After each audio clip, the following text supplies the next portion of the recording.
अस्सलामुअलैकुम नाज़रीन व सामईन, आपका हमारे ATR उर्दू चैनल में खैर मक़दम और इस्तक़बाल है।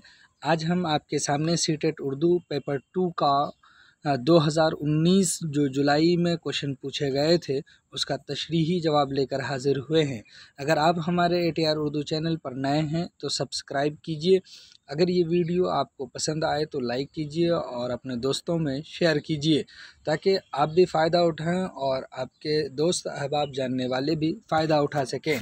ये एग्ज़ाम बहुत ही इम्पोर्टेंट और महत्वपूर्ण है जो आपके सामने दिखाई दे रहा है। ये इंस्ट्रक्शंस हैं जो इसमें दिए जाते हैं। इंग्लिश और उर्दू हिंदी तीनों लैंग्वेज में ये इंस्ट्रक्शन से हिदायत दी जाती हैं। आप इनको बगौर पढ़ते रहें और फिर अगर आपको ये क्वेश्चन पेपर चाहिए तो हमें कमेंट करके बताएं। हम आपको आपके पास इसको ज़रूर इरसाल करेंगे, भेजेंगे। आपके सामने यहाँ एक पैराग्राफ है। इस पैराग्राफ की रोशनी में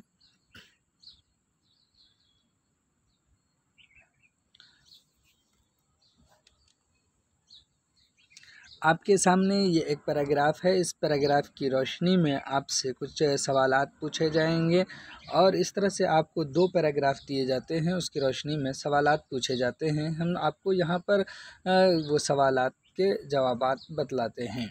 ये देखिए, यहाँ पर सबसे पहले पूछा गया है कदीम इंसान की ज़िंदगी किन वसाइल के गिर्द घूमती है।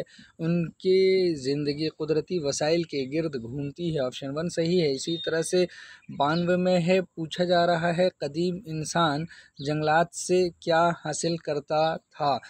तो कदीम इंसान जंगलात से लकड़ी चारा और ग़िज़ा हासिल करता था, सही जवाब है। इसी तरह से सवाल नंबर 93 है कि कदीम इंसान पानी के ज़ख़ीरों के पास बस्तियां क्यों कायम करता था। इसका सही जवाब है, उसको कुदरती पानी हासिल होता था। इसी तरह से सवाल नंबर 94 है, जब पैदावार में इजाफ़ा हुआ तो किसकी मांग बढ़ गई। तो जब इजाफ़ा हुआ तो ख़ाम माल की मांग बढ़ गई। ऑप्शन 2 इसका सही है। चलिए सवाल नंबर 95 देखते हैं। 95 में पूछा जा रहा है कि जब कागज़ के कारखाने खुले तो जंगलात की लकड़ी का क्या हुआ। कारखाने खुले तो जंगलात की लकड़ी का यानी कागज़ बनाने की नज़र हो गई, कागज़ उससे बनाए गए। ऑप्शन 1 सही है। सवाल नंबर 96 है जो बहुत आसान है। पूछा जा रहा है बस्तियां का वाहिद क्या है। ऑप्शन 2 सही है, बस्ती। इसी तरह से सवाल नंबर 97 है। पूछा जा रहा है कि जदीद का मुतज़ाद है यानी अपोज़िट क्या है। तो जदीद का कदीम है। ऑप्शन 2 सही है। सवाल नंबर 98 है। इसमें पूछा जा रहा है दुनिया की हर एक चीज़ दूसरी चीज़ को क्या करती है। एक चीज़ दूसरी चीज़ को क्या करती है, मुतासिर करती है। ऑप्शन 3 इसका सही है। सवाल नंबर 99 है। इसमें पूछा जा रहा है कि दुनिया की इस आपसी ताल्लुक़ को समझने और समझाने का नाम क्या है। समझने और समझाने का नाम माहौलियाती साइंस है। ऑप्शन 2 इसका सही है। चलिए एक पैराग्राफ और है आपके सामने जो शेर व शायरी से है। इसमें पूछा जा रहा है, हम वो अशार पढ़ते हैं। अशार है कि शबनम के आईने का अक्से चमन दिखाना, पत्तों का शाद होना और तालियां बजाना। फूलों में दिलकशी है, कांटों में ताजगी है, हर दिल में एक खुशी है, हर समत रोशनी है। उसके बाद है कि वादी पहाड़ सहरा हर एक जगमगाया, दरिया को जोश आया साहिल भी गुनगुनाया। फितरत बहार पर है, दुनिया निखार पर है, हर शय है खूबसूरत, रंगीन हर नज़र है। कि सच पूछिए तो मंज़र कैसे हैं प्यारे प्यारे, देते हैं लुत्फ़ क्या क्या ये सुबह के नज़ारे। तो अब यहाँ पर देख रहे हैं, इससे सवाल पूछा जा रहा है हर समत क्या नज़र आ रहा है। तो इसका सही जवाब है ऑप्शन 1, हर समत रोशनी नज़र आ रही है। तो उसके बाद है सवाल नंबर 101, दरिया को जोश आने के साथ साथ कौन गुनगुना रहा है। जोश आने के साथ साथ साहिल भी गुनगुना रहा है। ऑप्शन 2 सही है। सवाल नंबर 102 आपके सामने है, फितरत पर बहार के साथ किस पर निखार है। सवाल नंबर 102 का ऑप्शन 1 सही है, दुनिया पर निखार है फितरत पर बहार आने के साथ। सवाल नंबर 103 है, नज़र की जमा क्या है। इसका सही जवाब ऑप्शन 3 है, नज़रों। चलिए सवाल नंबर 104 है, देते हैं लुत्फ़ क्या क्या ये यहाँ पे स्पेस है यानी खाली जगह छोड़ दिया है कि भरना है। झैल में दिए गए लफ्ज़ों में से सही लफ्ज़ भरिए, तो कौन सा लफ्ज़ सही होगा? 104 का ऑप्शन 2 सुबह। देते हैं लुत्फ़ क्या क्या ये सुबह के नज़ारे। सवाल नंबर 105 है कि पत्ते खुश होकर क्या कर रहे हैं? यहाँ पर कर गलत है, होकर है। क्या कर रहे हैं? तो तालियां बजा रहे हैं। ऑप्शन 2 105 का सही है। इसके बाद सवालात आपके पेशा से मुताल्लिक़ होंगे, उसको ध्यान से पढ़िए और सुनिए। अपने कॉन्सेप्ट वहाँ से आप क्लियर कर लीजिए ताकि आपको बाद में कोई दिक्कत न हो और आप जो पूछा जा रहा है उसके मुताबिक आप आंसर कर सकें। ये बहुत ध्यान से पढ़ने वाली चीज़ है। सवाल नंबर 106 है, शायरी की तदरीस में सबसे ज़्यादा अहम क्या होता है? यानी शेर व शायरी पोएम की तदरीस में सबसे अहम चीज़ क्या होती है? इसमें आप पढ़ते हैं तो इसमें सबसे अहम चीज़ होती है यानी नज़्म में एक से ज़ायद मानी होते हैं, ये अहम होती है, इस पर ध्यान देना चाहिए। 107 नंबर में है, यहाँ पर पूछा जा रहा है आपको कि रिपोर्ट तहरीर करने यानी रिपोर्ट राइटिंग। आप जो है पेपर वगैरह देखते हैं, वहाँ पर रिपोर्ट करता है कि फ़लाँ के ज़रिए से फ़लाँ ये बात कही गई है, ये रिपोर्टिंग है के बारे में पढ़ाते हुए उस्ताद तलबा में अखबार के शाये हुई रिपोर्टों के कुछ तराशे तकसीम करता है। वो तलबा से उन रिपोर्टों को पढ़ने और अपने मुशाहदात लिखने के लिए कहता है। क्लास में तकसीम करदा अखबार के तराशे क्या हैं? इस तरह से सवाल नंबर 107 है, इसमें जो तराशे दिए जा रहे हैं और टीचर के ज़रिए से जो तराशे यानी रिपोर्ट तकसीम किए जा रहे हैं, तो उसके बारे में क्वेश्चन है। ऑप्शन 1 है कि तदरीस के लिए इमदादी सामान है। नंबर 2 है आजमाइश आमोजिश के लिए इमदादी सामान है। ये इसी तरह से तदरीसी आमोजिशी मवाद है ये। और इसी तरह से नंबर 4 में है तदरीसी तरीक़ा और हिकमत अमली है। तो सवाल नंबर 107 का ऑप्शन सही है कि 3 सही है कि तदरीसी आमोजिशी मवाद है ये।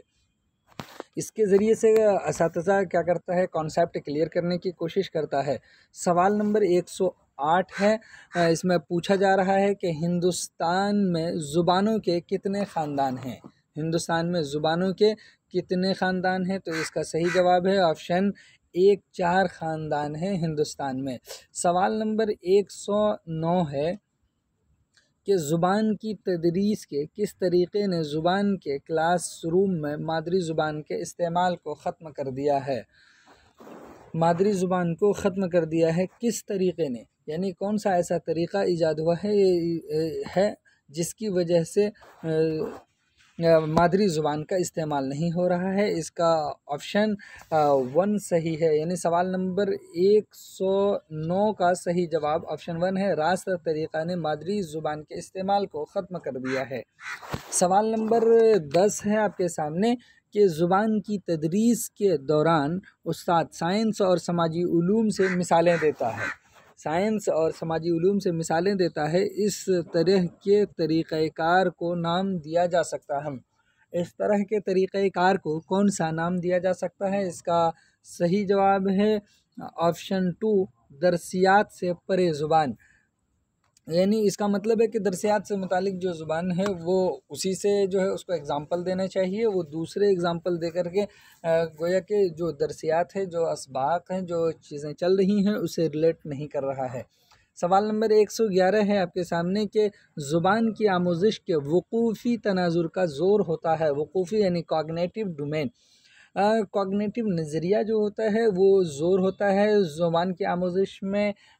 कौन से ऑप्शन इसके लिए सही होंगे? तो आप पढ़िए, तो यहाँ पर है ज़ुबान यानी गलतियाँ ज़ुबान के आमोज़िशी अमल का हिस्सा हैं। बिल्कुल ये सही है कि गलतियाँ होती ही हैं, तो ऑप्शन 1 सही है।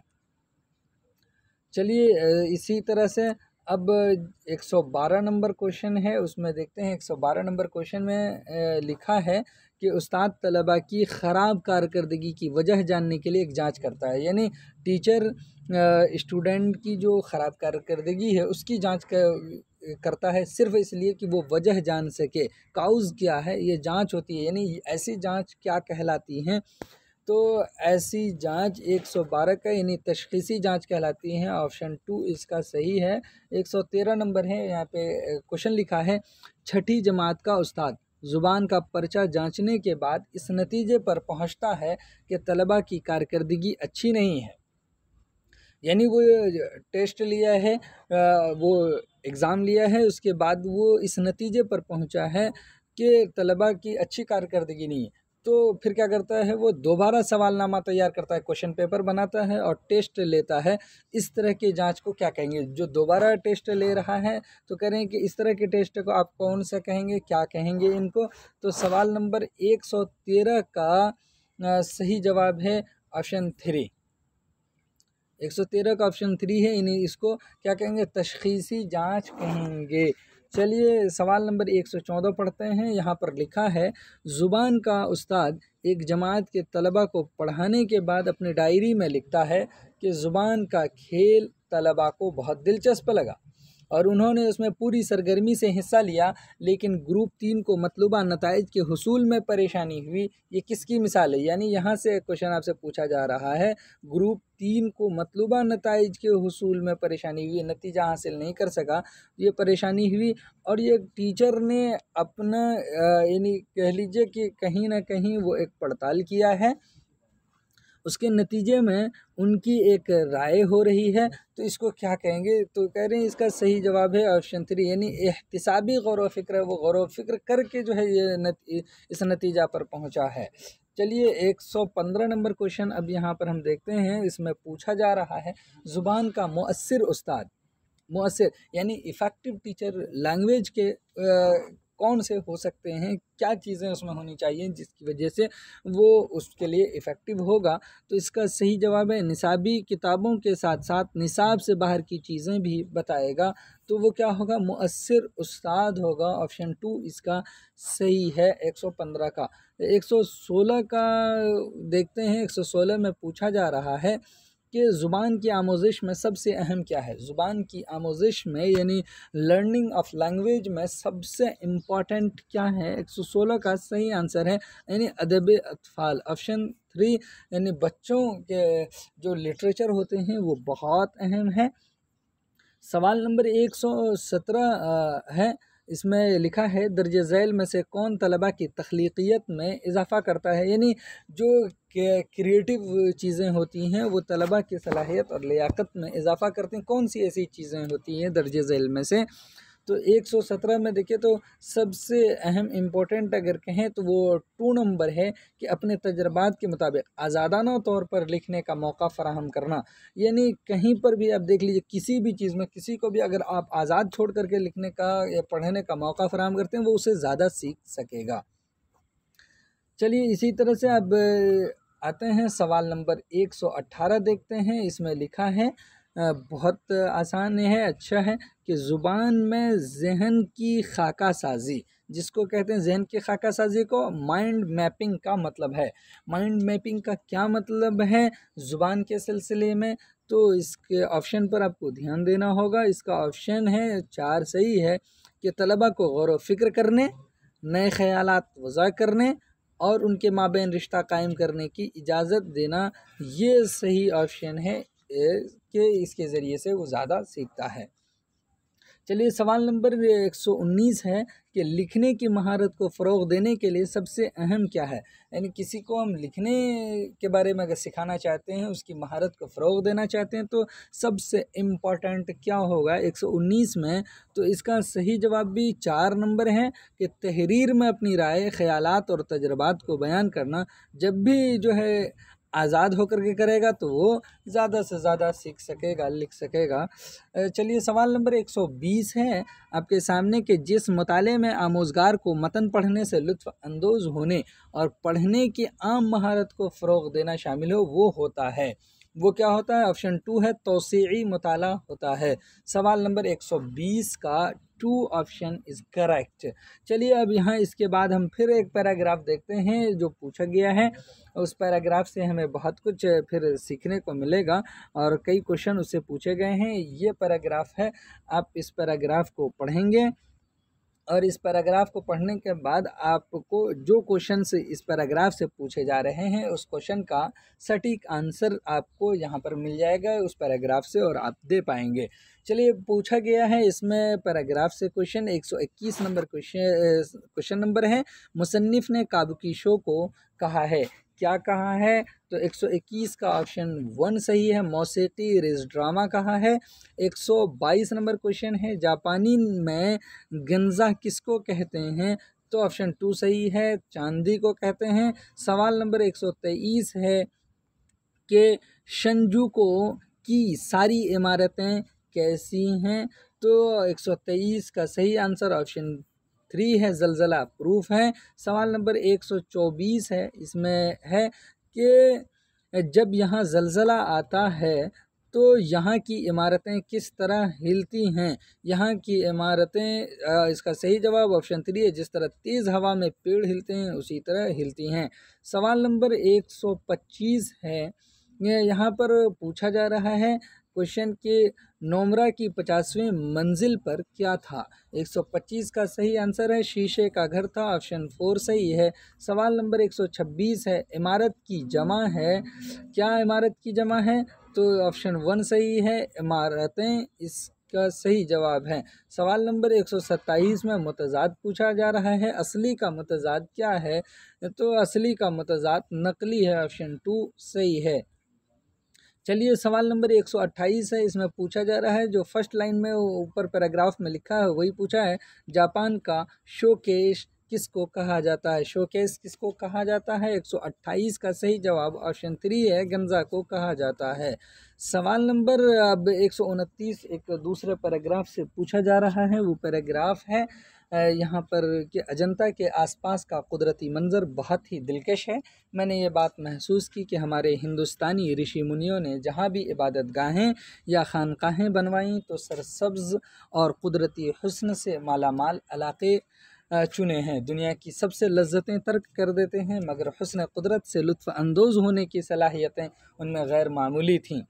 इस तरह से ये पूछा गया है। फिर 129 है कि मुसन्निफ़ा की बचपन की आरज़ू क्या देखने की थी? बचपन की आरज़ू हर एक की देखने की होती है, तो इसमें क्या आरज़ू थी? तो है कि उसको हैदराबाद देखने की आरज़ू थी, ऑप्शन 3 है। 130 है कि उन्होंने वहाँ हर तबके की ज़िंदगी के अलावा क्या देखा? वहाँ हर तबके की ज़िंदगी के अलावा तक़रीबात और रहन सहन के अंदाज़ को देखा, ऑप्शन 3 इज़ करेक्ट। चलिए, 131 नंबर क्वेश्चन है, उसी से पूछा जा रहा है, मुसन्निफ़ा हैदराबाद के लोगों की किस बात से मुतासिर हुई? किस बात से मुतासिर हुई? तो खुलूस और अदब नवाजी से मुतासिर हुई, ऑप्शन 3 इसका सही है। 132 है, मुकाम की जमा क्या है? तो मुकाम की जमा मकामात है, ऑप्शन 1 सही है। सवाल नंबर 133 जमा पूछ रहे हैं कि ज़िंदगी का मुतज़ाद क्या है? ज़िंदगी पूछा है तो इसका मुतज़ाद मौत है। इसी तरह से हयात पूछता तो ममात होते हैं। यहाँ पर 134 नंबर क्वेश्चन है, अजंता के आसपास का कौन सा मंज़र बहुत ही दिलकश है? तो कौन सा मंज़र बहुत दिलकश है? 134 का कुदरती मंज़र बहुत ही दिलकश है। सवाल नंबर 135 है कि हिंदुस्तान के ऋषि मुनियों में कौन सी गैर मामूली सलाहियतें थीं? कौन सी गैर मामूली सलाहियतें थीं? तो हुस्न कुदरत से लुत्फ़ अंदोज़ होने की सलाहियतें गैर मामूली थीं।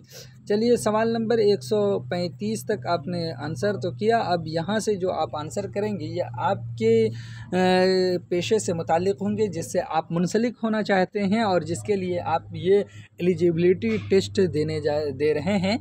तो इसमें आपको बहुत ध्यान से पढ़ना है और सुनना है, समझना है, कॉन्सेप्ट क्लियर करते चलिए। यहाँ पर पूछा जा रहा है 136 में, कारगुजारी लिखने में अपनाया जाना चाहिए।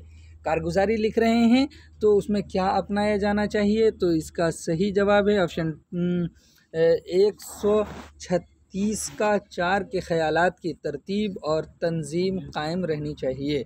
सवाल नंबर 137 है, इसमें आंसर आपको देना है क्या होना चाहिए? लिखना एक अमल है और नहीं नतीजा है। तो इसका सही जवाब ऑप्शन वन है 137 का। चलिए 138 में है, तलबा के लिखने की महारतों की जांच के दौरान टीचर को ज़्यादा तवज्जो देनी चाहिए। यानी लिखने की महारतों की हम जांच कर रहे हैं तो इस दौरान टीचर को तवज्जो ज़्यादा किस पर देनी चाहिए, तो तलबा को तवज्जो देनी चाहिए मुरस्सा ज़ुबान के इस्तेमाल पर नहीं, इसी तरह से सही इमला पर भी नहीं, क़वाइद के एतबार से जुमलों के दुरुस्त साख्त पर भी नहीं, बल्कि ख़यालात के इजहार पर, वो किस तरह से ख़यालात का इजहार कर रहा है इस पर तवज्जो देनी चाहिए। सवाल नंबर 139 है कि पढ़ने से पहले काम के होते हैं, क्या काम के होते हैं। 139 का सही जवाब ऑप्शन 4 है कि मतन के बारे में तलबा की साबिक़ा मालूमात को ताज़ा करके उन्हें तैयार करना, ये बहुत इम्पोर्टेंट है। चलिए 140 नंबर है, इसमें पूछा जा रहा है 140 में कि आईन हिंद के 8वें शेड्यूल में कितनी ज़ुबानों का जिक्र है। 8वें शेड्यूल में कितनी ज़ुबानों का जिक्र है, तो सही जवाब है ऑप्शन 3, 22 ज़ुबानों का जिक्र है। सवाल नंबर 141 है, उस्ताद बच्चों से मुख्तलिफ़ हालात में रोल प्ले करवा कर मुनासिब तरसील की मिसाल पेश करता है, उसके बाद उनके रोल प्ले में से कुछ मुतल्लिका रोल फिर से करवाने की कोशिश करता है और उस रोल की मदद से मशक़ का मौका फ़राहम करता है। इस तरह वो तदरीस करता है। सवाल नंबर 141 का सही जवाब है ऑप्शन 3 सियाक में क़वाइद की तदरीस कर रहा है। चलिए सवाल नंबर 41 के बाद 42 है, ज़ुबान का टीचर तमाम तलबा के आमोज़शी अंदाज़ को तशफ़ी फ़राहम कर सकता है। आमोज़शी अंदाज़ को, सीखने के अंदाज़ को वो तशफ़ी फ़राहम कर सकता है, किस तरह से। 142 का सही ऑप्शन है नंबर 4, मुतनव्विअ तलबा की तशफ़ी के लिए तदरीस और जांच के मुख्तलिफ़ तरीक़ाकार और हिकमत अमलियों का इस्तेमाल करके वो तशफ़ी कर सकता है। चलिए सवाल नंबर 143 है, ज़ुबान की आमोज़िश में समाजी तामुल का बहुत अहम रोल होता है, ये बयान किसका है। यानी समाजी तामुल, सोशल इंटरेक्शन का अहम रोल होता है, ये किसने कहा है, वाइगोत्स्की का कौल है, तो ऑप्शन 3 इसका सही है। 143 का 144 नंबर है, इसमें पूछा जा रहा है बोलने की महारत में इसकी बड़ी अहमियत है। बोलने की महारत में किस चीज़ की सबसे ज़्यादा अहमियत है, तो सियाक और सबाक के मुताबिक बोलना, यानी आगे पीछे देखकर सोच समझ कर बोलना, ये इसकी बहुत अहमियत होती है। Option 2 is correct. सवाल नंबर 145 है, पूछा जा रहा है कि जो जांच बच्चे को ज़ुबान की आमोज़िश में दरपेश मखसूस मसाइल को समझने में मदद करे, वो जांच होती है, वो जांच क्या होती है। 145 का ऑप्शन सही है 2, यानी तशख़ीशी जांच होती है।